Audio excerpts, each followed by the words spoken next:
Ang programang ito ay rated SPG. Striktong patnubay at gabay ng magulang ang kailangan. Maaaring may masiselang tema, lengguwahe, karahasan, sexual, horror o droga na hindi angkop sa mga bata.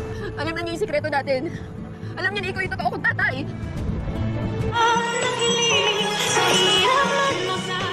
Narito na nga ang ating pakaabangan ngayong Martes sa Abot Kamay na Pangarap. Pagkatapos ng tawagan ni Zoe itong si Doc Carlos at ipinaalam nito ang nangyari nga dito kay Don Pepe, ay agad naman na pinuntahan ni Carlos itong kanyang anak na si Zoe. At dito nga na umiyak at napayakap itong si Zoe sa kanya. At dito na tinanong ni Carlos na kung paano daw nangyari, na kung paano na itulak ni Zoe itong si Don Pepe sa bangin. At dito nga na isinasalaysay ni Zoe ang nangyari.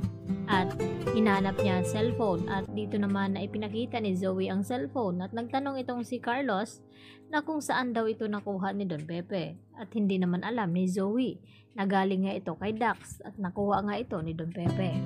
At hindi lang iyon, sinabi rin ni Zoe dito kay Carlos na alam na nga ni Don Pepe na siya nga ang tunay na ama nito.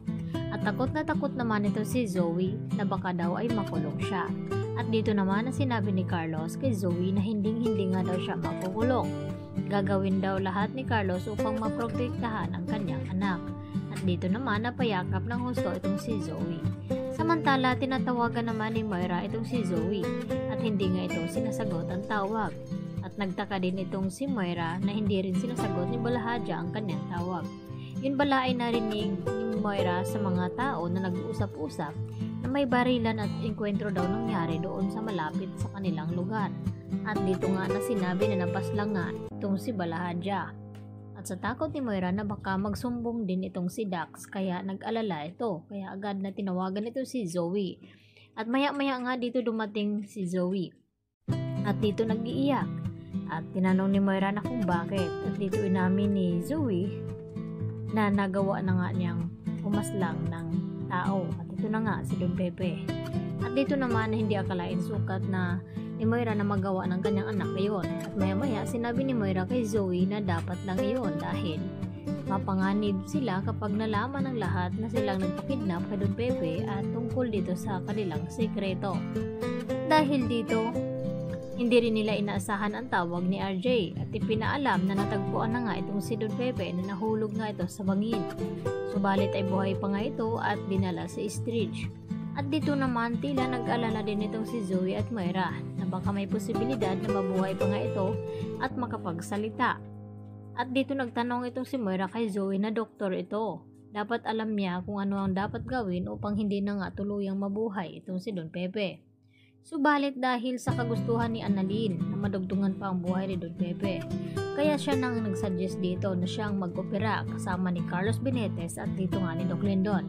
Kinakailangan bantayan ni Annalyn mabuti ang mga kinikilos dito ni Doc Carlos dahil alam ni Carlos na hawak nga ngayon ni Carlos ang buhay ngayon ni Don Pepe dahil alam nito ang kanilang sikreto.